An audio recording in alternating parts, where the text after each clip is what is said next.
Hello students, इस video में मैं आपको फिगर्स ऑफ स्पीच पढ़ाने जा रही हूँ। सबसे पहले मैं टॉपिक का डेफिनेशन आपको इंग्लिश में दूंगी, फिर उसकी विस्तृत जानकारी मैं आपको हिंदी में दूंगी। पहला टॉपिक है alliteration. Alliteration is a repetition of only the consonant sound.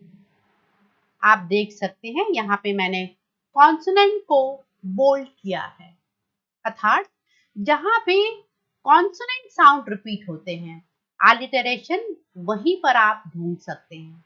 यदि वावल साउंड है तो वहां पर कभी भी आपको एलिटरेशन नहीं मिलेगा। अब देखते हैं पहला एग्जाम्पल क्या है। पहला एग्जाम्पल है स्टार्ट वेयर यू स्टैंड। आप देख सकते हैं इस एग्जाम्पल में भी मैंने एस को बोल्ड किया हुआ है, अर्थात यहाँ पे consonant sound S has been repeated. कभी भी आप ये नहीं लिखेंगे कि letter S has been repeated, आप हरदम लिखेंगे consonant sound S has been repeated. दूसरा एग्जाम्पल है ब्राइट बी। यहां भी आप देख सकते हैं बी बी दोनों जगह रिपीट किया हुआ है, अतः here the consonant sound B is repeated.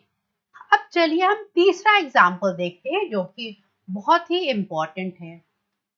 Sentence है द किंग्स कैट। किंग जो है वो के से स्टार्ट होता है और कैट जो है वो सी से स्टार्ट होता है, परंतु यदि हम दोनों का प्रोनाउंसिएशन देखें तो दोनों किंग क से है और कैट भी क से है, अर्थात यहाँ भी कॉन्सोनेंट साउंड के हैज बीन रिपीटेड। अब चलिए हम दूसरे टॉपिक पर चलते हैं। दूसरा टॉपिक है एल्यूजन। एल्यूजन किसे कहते हैं? It is an indirect reference. An allusion is when we hint at something and expect the other person to understand what we are referencing. अर्थात हम देखते हैं कि यहाँ पे हम किसी चीज की ओर हिंट करते हैं और हम ये सोचते हैं कि आदमी को समझ में आ जाएगा हम क्या कहना चाहते हैं, किस रेफरेंस में उसके बारे में कहना चाहते हैं। जैसे मैं आपको एक सिंपल एग्जांपल हिंदी में देती हूँ। मृणालिनी बिल्कुल सीता है, अर्थात हम यहाँ पे ये कह रहे हैं कि मृणालिनी में सीता के सारे गुण हैं। सीता की तरह वो सौम्य है, सीता की तरह उसमें डेडिकेशन है, अर्थात मृणालिनी जो है वो सीता की तरह है। एग्जाम्पल हम देखते हैं। पहला एग्जाम्पल है chocolate is Mohan's kryptonite. In this example, the word kryptonite hints at the hero Superman whose weakness is chocolate. तो जब हमने कहा चॉकलेट इज मोहन्स क्रिप्टोनाइट, अर्थात हम ये कह रहे हैं कि मोहन का वीकनेस जो है वो चॉकलेट है। दूसरा एग्जाम्पल हम देखते हैं। Vibha told her husband thanks Romeo. कहने का ये मतलब है कि विभा के हस्बैंड में भी रोमियो जैसी रोमांस वाली क्वालिटी होगी, इसलिए वह उसे थैंक्स रोमियो कह के संबोधित कर रही हैं। तीसरा एग्जाम्पल हम देखते हैं। Sonali is a Cheshire cat. Cheshire cat एक कैरेक्टर है एलिस इन वंडरलैंड में जो हरदम ग्रिन करते रहता है, तो सोनाली में भी चेशर कैट जैसे ग्रिन करने की क्वालिटी है। मोहन इज कुंभकर्ण, अर्थात हम ये कहना चाहते हैं कि मोहन भी बिल्कुल कुंभकर्ण की तरह ही सोते रहता है, इसलिए हम कहते हैं मोहन इज कुंभकर्ण। मृणालिनी इज सीता। मृणालिनी में भी सीता जैसे ही गुण हैं, इसी वजह से हम कहते हैं मृणालिनी इज सीता। अब हम देखते हैं third figure of speech. Third figure of speech है एंटीथेसिस। एंटीथेसिस क्या है? Where opposite words, ideas are written in similar order, it is known as antithesis. An antithesis must always contain two ideas within one statement and both are balanced. यहाँ पे ध्यान दीजिएगा, मैंने कहा opposite words और ideas जो कि एक सेंटेंस में लिखे होते हैं और दोनों ही साइड जो है वो बिल्कुल बैलेंस्ड होते हैं। हमने ये नहीं कहा कि दो opposite ward side by side रहेंगे, दो अपोजिट वर्ड्स और आइडियाज जो कि बैलेंस्ड फॉर्म में रहेंगे। अब देखिए एग्जाम्पल, उससे आपको ज्यादा अच्छी तरीके से समझ में आएगा। United we stand, divided we fall.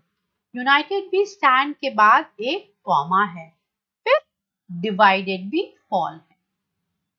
यहां पर united we stand, divided we fall का बिल्कुल ही अपोजिट है, परंतु ये दोनों काफी बैलेंस्ड हैं। लेफ्ट साइड और राइट साइड दोनों ही बैलेंस्ड हैं। अगर आप ये सोचें कि हम एक तराजू में इन दोनों को तौल रहे हैं तो दोनों साइड ही बिल्कुल इक्वल है। दूसरा एग्जाम्पल है to err is human, to forgive divine. To err is human बिल्कुल टू फॉरगिव डिवाइन के विपरीत है, परंतु ये दोनों ही आइडियाज जो है वो बिल्कुल बैलेंस्ड है। अतः अगर इसको फिर आप तराजू में तौलना चाहेंगे तो आपको लगेगा कि दोनों ही साइड जो है वो बिल्कुल इक्वल है। अतः ऐसे एग्जाम्पल्स को ही हम एंटीथेसिस कहते हैं। अब हम चलिए देखते हैं एपोस्ट्रोफी किसे कहते हैं।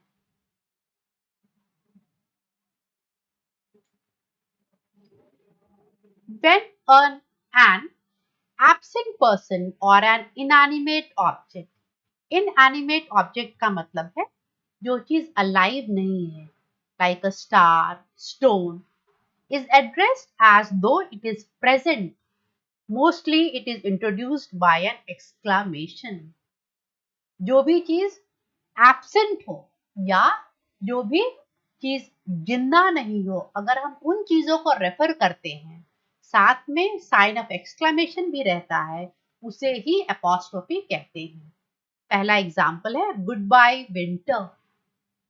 Winter once again is non living. Welcome life, life present नहीं है हमारे सामने, परंतु यहाँ पे हमने लाइफ को एड्रेस किया है, अतः उसे एपोस्ट्रोफी कहेंगे। तीसरा एग्जाम्पल है ओ होली नाइट। नाइट भी लिविंग थिंग नहीं है, परंतु यहाँ जब हम उसे एड्रेस कर रहे हैं साथ में साइन ऑफ एक्सक्लेमेशन भी है तो उसे हम एपोस्ट्रोफी कहते हैं। नेक्स्ट एग्जाम्पल, नेक्स्ट टॉपिक है transferred epithet. It is a figure of speech in which an adjective or epithet is transferred to a different noun to which it does not really belong. अतः यहां आप देखेंगे adjective जो है वह एक noun से दूसरे नाउन पर ट्रांसफर हो जाता है। वैसे एग्जाम्पल्स को ट्रांसफर्ड एपिथेट कहते हैं। अब यहां पर एडजेक्टिव क्या है? एडजेक्टिव स्लीपलेस है। स्लीपलेस जो है वो वी के लिए है। We spent a sleepless night, that means we were sleepless, हमने रात भर नहीं सोया, परंतु यहाँ यह वी के बदले नाइट पर ट्रांसफर हो गया है, अतः यह ट्रांसफर्ड एपिथेट का एग्जाम्पल है। दूसरा एग्जाम्पल हम देखते हैं, the children had a joyous ride. Joyous जो है वो एडजेक्टिव है। Now the children had a joyous ride, children were joyous, बच्चे बहुत खुश थे, परंतु यहाँ पर यह जॉयस जो है वो चिल्ड्रन के बदले राइड पर चला गया है। जॉयस जो है वो चिल्ड्रन के बदले राइट पर चला गया है। The quality of adjective has been transferred from children to ride. तीसरे एग्जाम्पल में हम देखते हैं, अनहैप्पी जो है वो एडजेक्टिव है, परंतु यह सारा से हटकर यह मैरिज पे चला गया है। Sarah has an unhappy marriage. Basically Sarah is unhappy, not the marriage, परंतु यह सारा के बदले यह मैरिज पर यह ट्रांसफर हो गया है। नेक्स्ट एग्जाम्पल हम नेक्स्ट टॉपिक हम देखते हैं, सॉरी नेक्स्ट टॉपिक है सिनेक्डकी। When a part is represented as a whole or a whole is represented as a part, it is known as synecdoche. मैं आपको एक सिंपल एग्जांपल हिंदी में देती हूँ। हम जब भी कहते हैं कि हमारा पैर दुख रहा है, तो क्या सिर्फ पैर दुख रहा है? नहीं, बेसिकली हमें दर्द हो रहा है, तो हमारे पूरे शरीर को दर्द हो रहा है। तो पैर जो है वो शरीर का ही एक अंग है। तो when a part is represented as a whole or a whole is represented as a part, that is known as synecdoche. अब देखिए एग्जाम्पल क्या है, इंडिया वन द मैच। जब भी हम कहते हैं इंडिया वन द मैच, तो क्या पूरा इंडिया मैच जीतता है? नहीं, क्रिकेट प्लेयर्स खेलते हैं और वो जीतते हैं। तो यहाँ India represents for all the cricket players. Here India means the cricket team. So the cricket team represents the whole of India. ठीक है। दूसरा एग्जाम्पल है Sachin one the match. Sachin एक आदमी है क्या, लेकिन सिर्फ सचिन ने मैच जीता? नहीं, उन 11 प्लेयरों ने मैच जीता है। तो Sachin is a part, he represents the whole of cricket team. Here it is not Sachin but all the players who won the match. So Sachin is just a part of the whole team. Next figure of speech है symbolism. It refers to the use of symbols in a literary work. A symbol is something that suggests something else. It represents something beyond the literal meaning. In literature, a symbol can be a word, object, action or character. अब देखिए, dove is symbolic to peace. यदि किसी literary work में बार बार dove लिखा हुआ है, that means वह बताना चाहते हैं कि dove जो है वो सिंबल है पीस का। that means कि हम पीस को बार बार रेफर कर रहे हैं। Rain is symbolic of cleansing or sadness. Black is symbol of death or evil. White is symbol of life and purity. बाकी आप खुद ही पढ़ सकते हैं। अब हम देखते हैं पहला एग्जाम्पल क्या है। In Shakespeare's Macbeth, the constant reference to blood can be taken as a symbol of violence and guilt. Shakespeare के मैकबेथ में बार बार ब्लड लिखा हुआ है पूरे प्ले में। दैट मीन्स इससे ये पता चलता है कि उस प्ले में बहुत ज्यादा वायलेंस और गिल्ट की बातें कही गई है, इसलिए बार बार ब्लड लिखा हुआ है। In the book heart of darkness, the darkness symbolizes evil. Next figure of speech है imagery. It allows a reader to use vivid and descriptive language to create a visual image of the ideas in the reader's mind. अर्थात वह visual image का माने दृश्य, वह दृश्य जो है वह रीडर के माइंड में आ जाता है।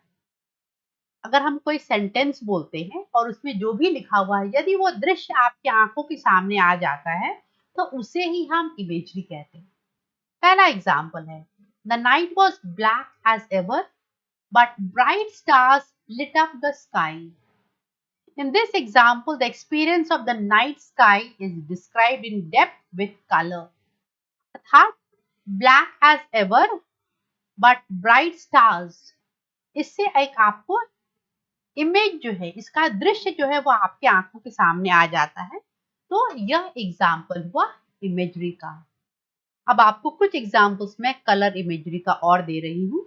दे are burnt red, bright orange, dull yellow, verdant green and robin's egg blue. और भी बहुत सारे एग्जाम्पल्स हैं, मैंने कुछ ही एग्जाम्पल्स को यहाँ लिखा है। अब हम चलते हैं नेक्स्ट फिगर ऑफ स्पीच पर। नेक्स्ट फिगर ऑफ स्पीच है इंजैम्पमेंट। बहुत ध्यान से इसे पढ़िएगा। The running over of a sentence from one poetic line to the next without terminal punctuation is known as enjambment. अर्थात यदि पोइट्री का एक लाइन है, मैं पहले आपको एग्जाम्पल से समझाती हूँ। We were running to find what had happened beyond the hills. यह एक सिंपल लाइन है, परंतु पोएट ने इसे 3 लाइन में लिखा है। We were running to find what had happened beyond the hills. और पोएट ने कहीं भी पंक्चुएशन का यूज नहीं किया। परंतु प्रश्न ये उठता है कि पोएट ने ऐसा किया क्यों? पोएट ये चाहता है कि फर्स्ट लाइन जो है उसका अर्थ दूसरे में भी जाए, और आप देख सकते हैं दूसरे लाइन का अर्थ जो है वो तीसरे लाइन में भी जाए। इस चीज को दिखाने के लिए वह इंजैम्पमेंट का यूज करते हैं। यहाँ पे आप फिर से देखिए, मैं ब्रैकेट में क्या लिखा हुआ है वो भी आपको बताती हूँ। In poems the line ends with a natural pause at the end of a phrase or with punctuation, but in enjambment a line ends in the middle of a phrase, allowing it to continue on to the next line without any punctuation. It is used to overflow thoughts across lines. अर्थात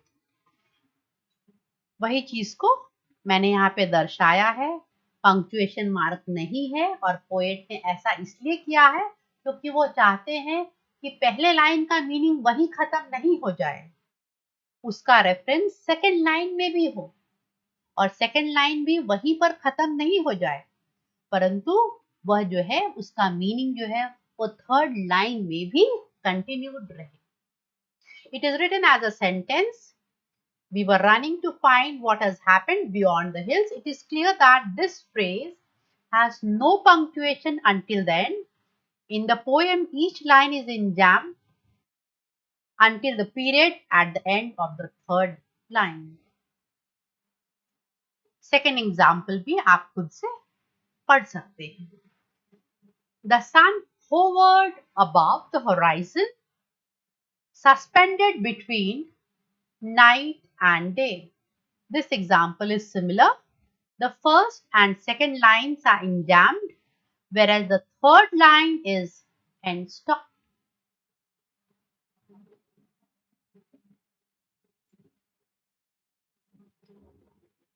दसवां figure of speech है ऑनोमैटोपिया।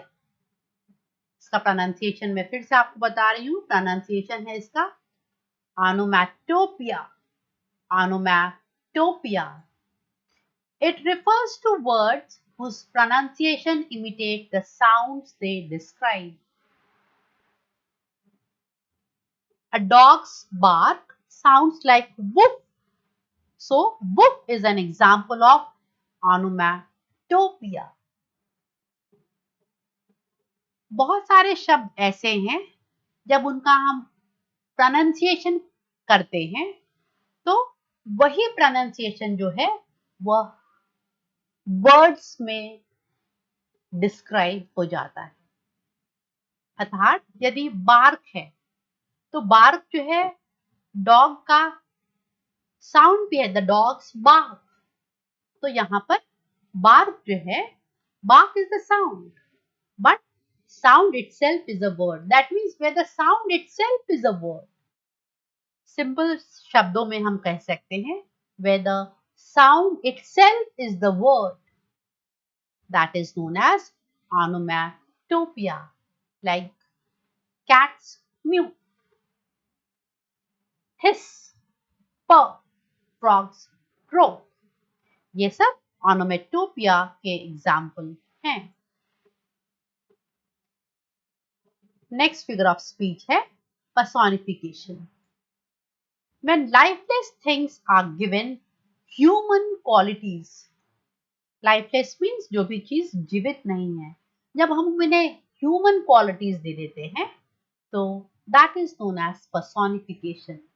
Like my alarm clock yells at me. Alarm clock जो है वो living नहीं है, और who yells? Your mom yells at me.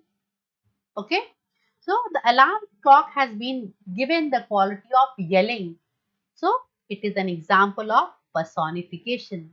The mountains sing together.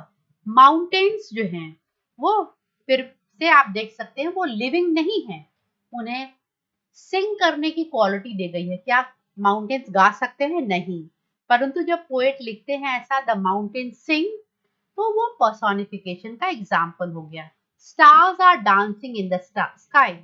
Stars are non-living और उन्हें हमने डांसिंग की क्वालिटी दी है, इसलिए हम कह सकते हैं कि stars are dancing in the sky is an example of personification.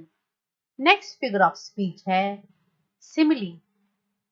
Comparison between two distinctly different things is indicated by the word like or as. Here the comparison is clear. जब भी किसी सेंटेंस में दो distinct चीजों को compare किया जाता है और डायरेक्ट कंपैरिजन होता है, साथ में एज और लाइक जरूर रहेगा, उसे हम सिमिली कहते हैं. याद रखिएगा, सिमिली और मेटाफर में बच्चे अक्सर कंफ्यूज कर जाते हैं. मेटाफर में एज और लाइक बिल्कुल नहीं होता. मेटाफर इनडायरेक्ट कंपैरिजन है और सिमिली जो है वो डायरेक्ट कंपैरिजन है. एग्जाम्पल देखते हैं. She स्लीप्स like a dog. यहाँ पे she has been compared to a dog. She is as busy as bee. She has been compared to bee. He is as brave as lion. He has been compared to the lion.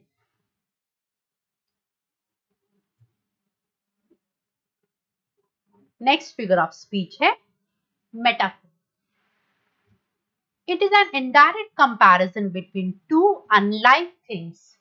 Here the comparison is not clear. It is implicit. Implicit का माने है which is not clear. It does not use words like or as. For example, it is the east and Juliet the sun. In this metaphor, Juliet is compared to the sun. This figure of speech claims that Juliet is the sun. And this is an example of metaphor. Time is money. Time has been compared to money. Laughter is the best medicine. Laughter is compared to medicine. Next figure of speech है hyperbole. In hyperbole, an idea is exaggerated. जब हम किसी चीज को बहुत बढ़ा चढ़ाकर बोलते हैं तो उसे हम हाइपरबोली कहते हैं. हाइपरबोली को लोग एग्जैजरेशन भी कहते हैं. एग्जैजरेशन भी यूज करते हैं एज फिगर ऑफ स्पीच. तो कभी भी यदि एग्जैजरेशन पूछा जाए तो प्लीज कंफ्यूज मत कीजिएगा. Hyperbole and exaggeration are one and same. अब हम देखते हैं देयर आर 10,000 स्टार्स. अब ये देखिए, स्टार्स को हम काउंट नहीं कर सकते, परंतु हमने उसे बड़ा बढ़ा चढ़ाकर बताया है. There are 10,000 stars. He runs faster than the wind. यहाँ पे हमने फिर से कहा है कि he runs faster than the wind. फिर से बहुत बढ़ा चढ़ाकर कहा है. I have 1,000 sheep. यहाँ पे भी मैंने काफी बढ़ा चढ़ाकर बोला है आई हैव 1000 sheep। तो जब भी हम किसी चीज को बढ़ा चढ़ाकर बोलते हैं उसे हम एग्जैजरेशन कहते हैं या हाइपरबोली कहते हैं। नेक्स्ट फिगर ऑफ स्पीच है repetition. Repetition is a literary device in which a word or phrase is repeated two or more times. For example, her ways are ways of gentleness। यहाँ पर ways को हमने 2 बार लिखा है। दूसरा example अब देखते हैं। Let it snow, let it snow, let it snow। इस एग्जाम्पल में हम देख सकते हैं let it snow, let it snow, let it snow वो 3 बार लिखा गया है। तो जब भी कोई शब्द बार बार रिपीट हो या फ्रेज बार बार रिपीट हो तो उसे हम रेपिटेशन कहते हैं। Thank you students, I hope मैंने जो भी समझाया वह आपको अच्छे से समझ में आया होगा। Thank you.